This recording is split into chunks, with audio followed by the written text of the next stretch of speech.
Hey everybody, this is Rydo and we're back to Wizorb. So we did the first 6 levels in the first world. Let's continue now. Okay, so the move here is to try and get the brick.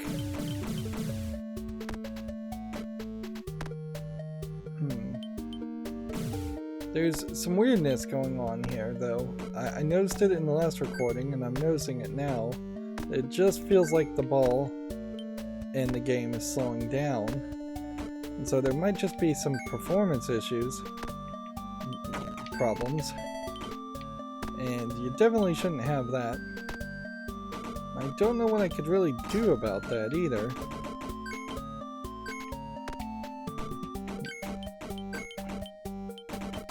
I don't love the fact that you can collect all these coins, but then many times you're going to have to opt to ignore the coins in favor of making the ball stay in play. Lives are clearly more precious than coins. Let's see, should I do a teleport spell? No, I really can't afford to do a teleport spell.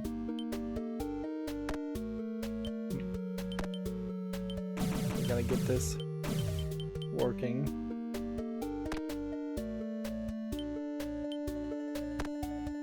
And this is gonna come down to using just a fireball, I think, for the last 2 of these. I'm hoping the RPG elements do give you some kind of permanent upgrade at some point. Like, regenerating magic would make a lot of sense. Certainly. And it'll be interesting to see what the boss fight is. When we get to it. Alright. So, before I start this level, I could save and quit. I can go back to the map. There were 12 levels, and we're at level 8. But even in the options menu, it didn't feel like there was anything that I could do to potentially affect the performance on this.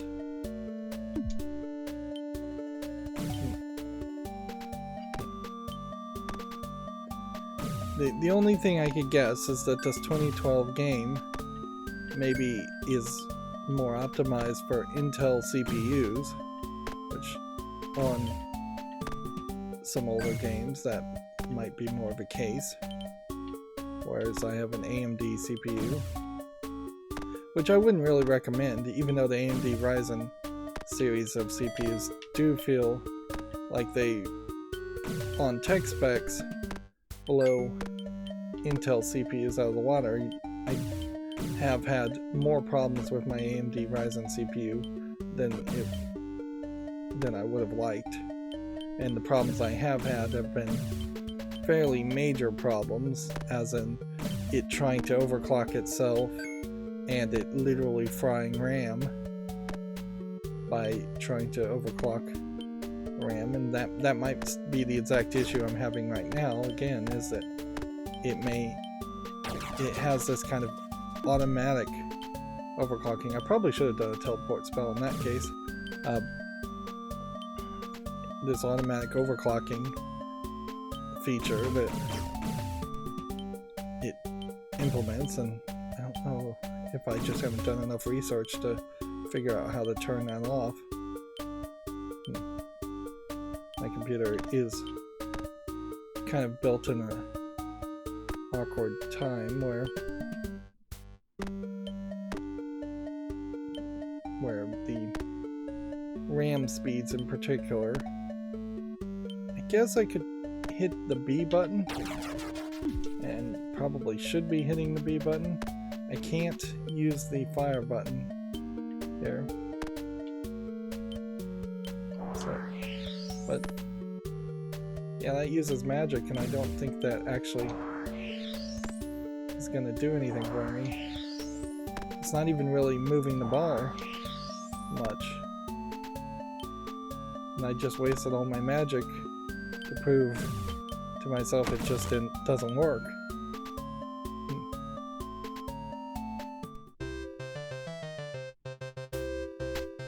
And here we have a different pattern. The movement here is going to be mostly just don't pop too many balloons at once while you're keeping the ball in play.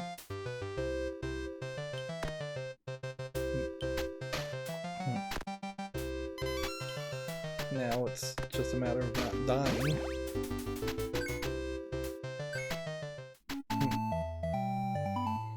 There was, I think, a decent amount of gold I just collected, but it does just then bring you back to this.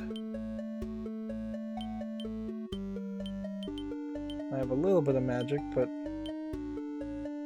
unless I lose the ball and try and do a teleport spell, I don't think I can really do anything.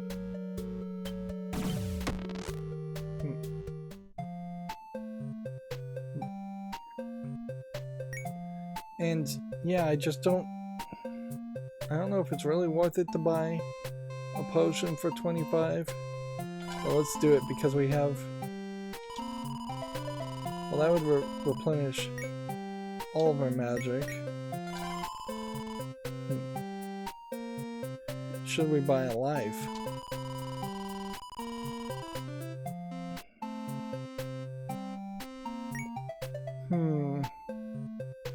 No, let's not buy anything. Let's save all of our gold for upgrading the Taro village. Which, calling your village Taro doesn't really mean much. Yeah, it seems like it's just kind of a silly generic name to pick, since there doesn't seem to be any tarot cards being mentioned or shown in Taro Village.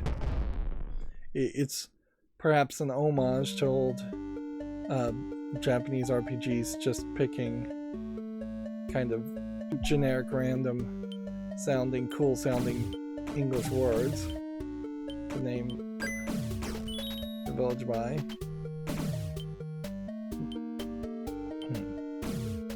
I.e. a character named Cloud in Final Fantasy is kind of a good example of that.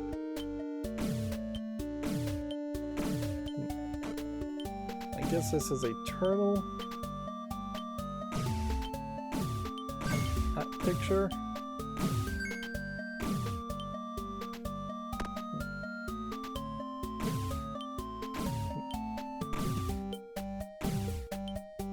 We're going to clear out one section and then work, I guess, our way towards the other section. Theoretically, you could play Arkanoid or Arkanoid clones by just hitting the boxes from the front, but that would be significantly less safe.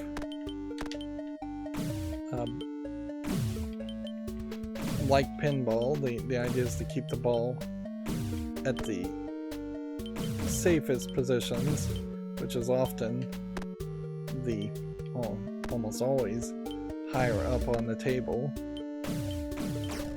But also, like pinball, there is a chance that something is just going to hit straight down the middle at a very fast speed and drain the ball.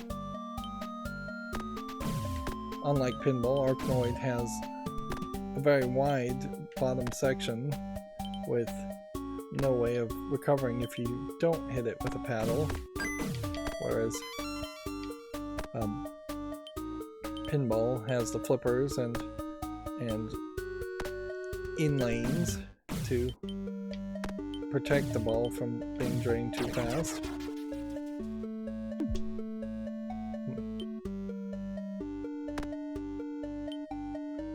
There just doesn't seem to be a way to slow down the ball in this game, which is one of the few things I did think was nice about Death's Hangover, is that you could just hold the A button down permanently and try and slow down the ball and manipulate the ball by speeding it and slowing it down. However, by the time you're at the final boss fights, you pretty much have to be an expert at using those systems just to potentially have a chance of winning. Which, yes, I am still sore that I wasn't able to actually beat that game. But weirdly, I am here now playing another Arkanoid game, so the concept of playing an Arkanoid game isn't inherently annoying. Yet, it would be. The good thing is there really are only a couple Arkanoid games that I would have ever purchased or known about, and I think there's really only a couple on Steam that even are worth mentioning. There are a lot more terrible Arkanoid clones that don't do anything special. It is no coincidence that both Death's Hangover and Wizorb have major gimmicks added to them, so it isn't just basic Arkanoid. Whereas I imagine there is a collection where you could just purchase the original Arkanoid on Steam. Right.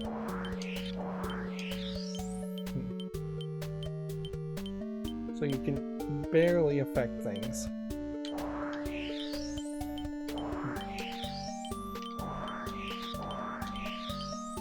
And the direction you're affecting things seems kind of random.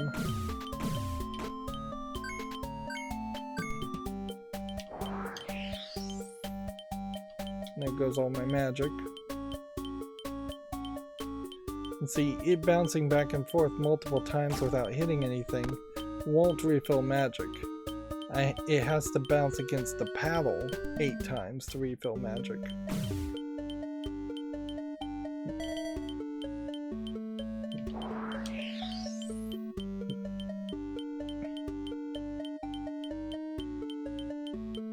This creates a weird situation, certainly, and a fairly unwelcome situation, in that now we can't really do anything, and speeding up the paddle or the ball is not something we can do.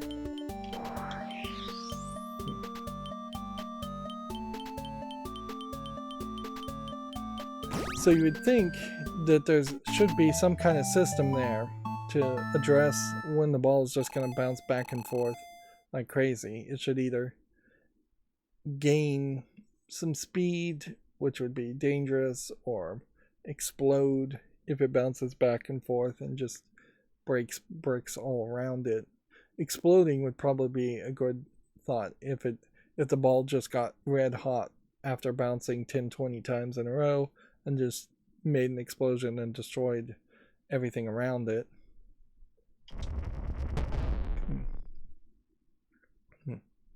That would be an interesting way.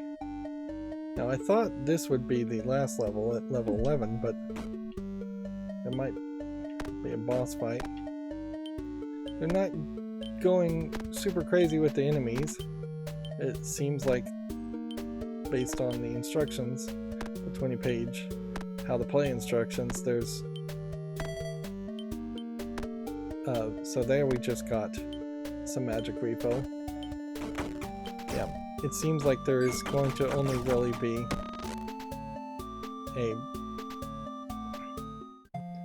a different enemy per level.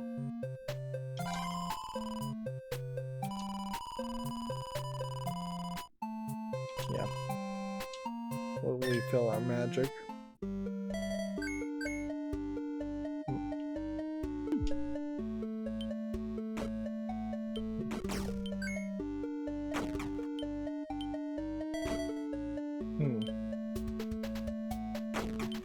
What can I really do if I am picking up magic like crazy here? Is that giving me points or gold? I don't think it is, because you don't have a point system in this game, do you? You just have gold. So, if I'm not... let's not lose the ball.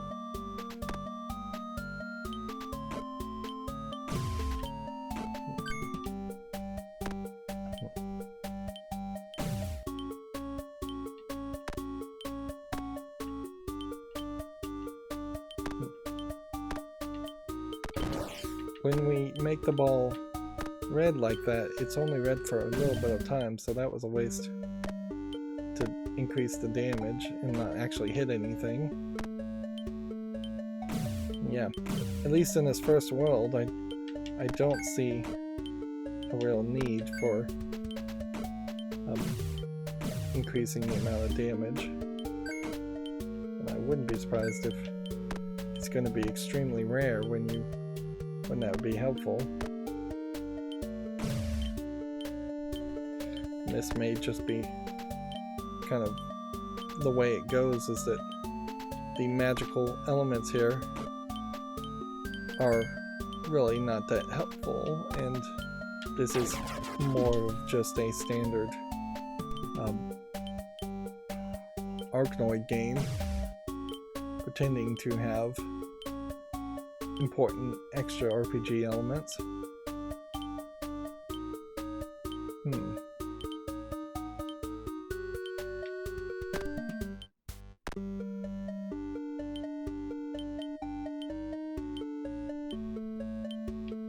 So should I try and use the white magic to bounce this ball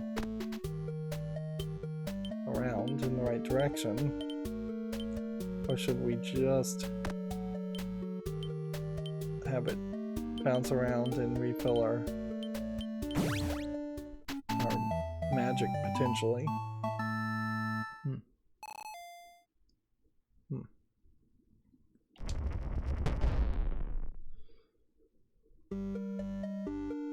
So level 112, 2 does not really feel like it's anything special.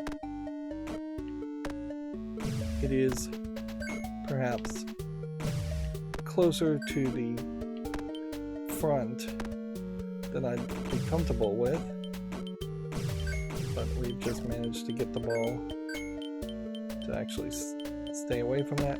I have a key, so that's going to get me in this bonus area.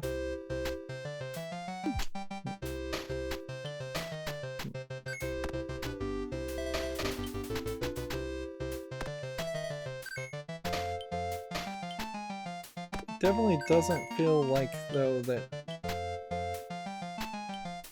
while extra hearts are going to be helpful, it doesn't feel like these bonus levels are much of anything. And it doesn't feel like magic is that important.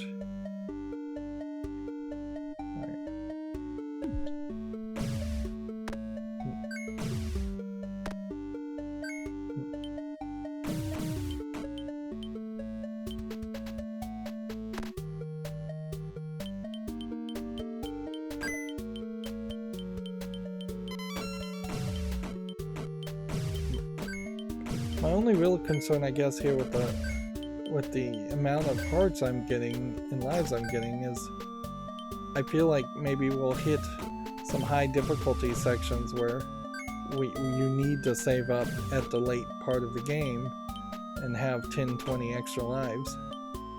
That definitely was the case with Death's Hangover, is that you needed to collect as many souls as possible because the boss fights are going to really drain your lives. And that's what I'm going to try to hope we don't see here. I've just gotten an achievement, and the achievement is just built into the animation instead of a pop-up on Steam. Which, yeah. This being a 2012 game, this might be an earlier generation of achievement games.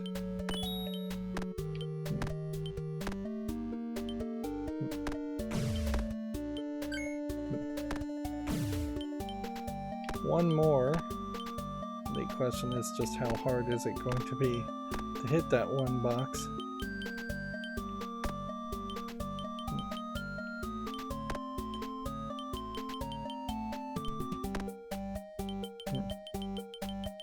See, like when this happens in particular, that's when the ball should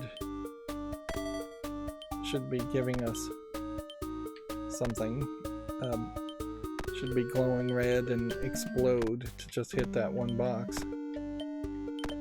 My white magic here.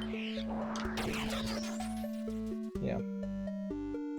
It's probably just better to use the teleport spell here.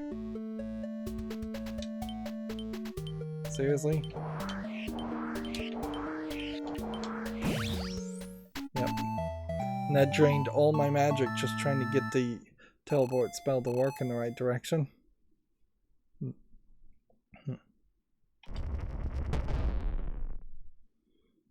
Alright, so that... Oh, now there's a boss battle. Okay. But does the boss really have anything he can do? Yes, he does. Good to know. So these smaller guys are kind of harmless, but the bigger guy isn't harmless. And yeah, if I just had a... Gotta be careful here.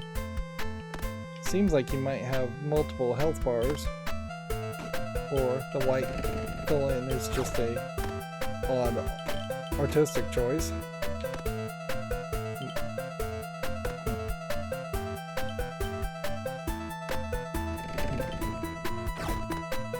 This isn't too bad, and certainly if I had Fireball, I would be wrecking him.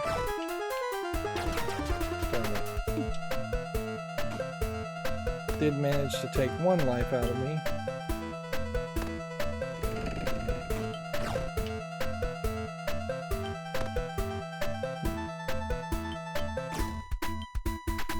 Now we've killed both minions and he still has the white bars. So I'm assuming that the white bars are just an art style choice and he really does just need one more hit. Of course, this is a real great example of where he gets turned into a dog, cute, and we get an achievement for that. But we're down to like 3 lives, so I could see very quickly needing to repair the shop just to refill our lives quite a bit. So World gets 100 bonus gold points. We definitely didn't get the 1,000 extra points for Perfectionist. But this does also highlight what about the maximum total score is that you could get for this level. It is going to be something in the 2000s. So when we saw on the leaderboard 21,000 points, that's just not possible. There's no way you could get the ball stuck somewhere to get an infinite amount of points because you're not getting points for getting the ball stuck somewhere. And there's a limited number of bricks and a limited number of coins coming from bricks. So back to the town we go.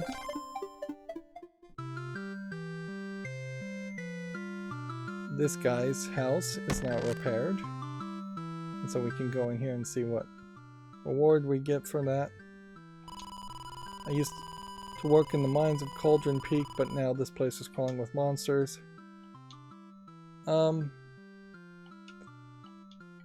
Is there possibly something we can do here? We can't sleep in beds.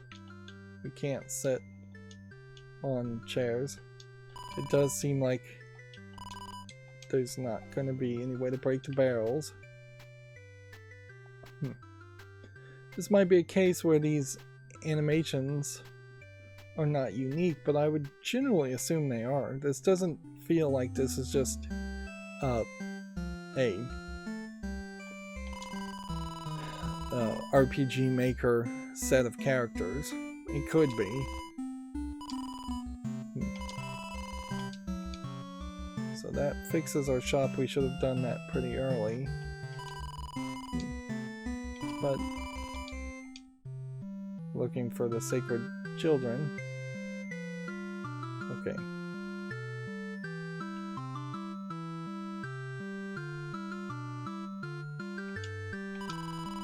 Without watermill, can't produce flour, people are starving. Okay.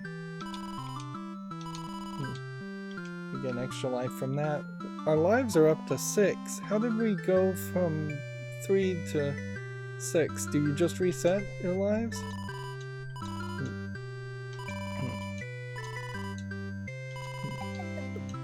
So we have a key now.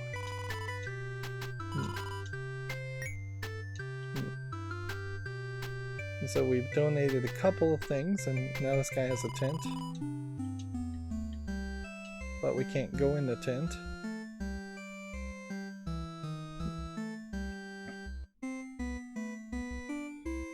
So I'm not sure if refilling the watermill and the farm is going to make everybody more appreciative and potentially make everything a little bit cheaper.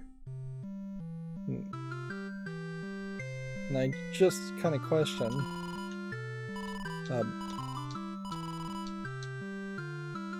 if there would be any new dialogue here.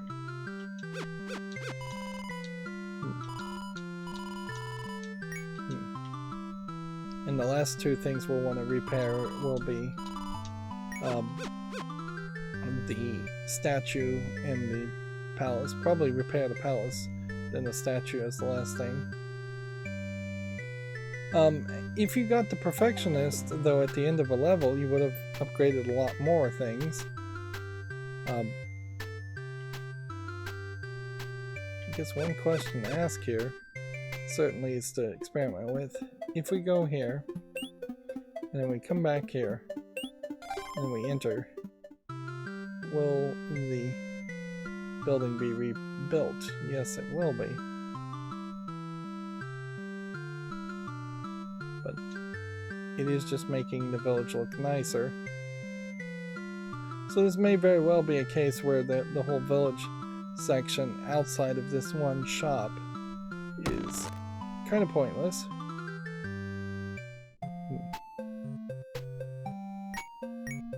And we can't really afford anything other than to potentially refill our magic, which we may have to do, or we could possibly ignore it. So we fixed the fence that time. We didn't fix the actual building.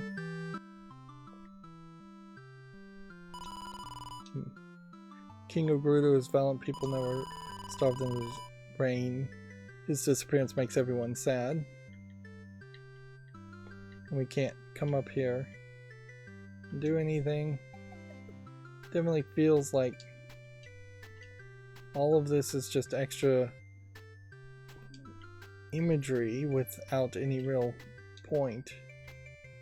It feels like this is trying to invoke something like Zelda without actually having any challenges or quests like a Zelda game. So yeah, there are active charms. We haven't seen anything around that. We have 6 lives. We have no magic, and we've used all of our gold to repair things. By the time we're done with the next world, we have a decent chance of repairing a couple more things, and then the third world might let us repair one thing, and then the 4th and 5th world together might let us repair the palace. But yeah, I'm not sure if any of it really matters. There is a danger, certainly, as we go further into other worlds, that the game will just get more difficult, and too difficult. And there is also a danger that we've already seen everything this game has to offer. But we'll continue down the path of playing the game and see where it goes. I'm also interested in figuring out what would happen if I lost all my lives. Is that just straight up game over, and then would I have to start all over again? If that was the case, I would give up. Like, I can't imagine getting to world 4 or 5 and then losing all the lives. That's going to be it for this recording. As always, I ask you to like, share, subscribe, comment, and watch every second of my videos. Thank you for watching. Have a good evening.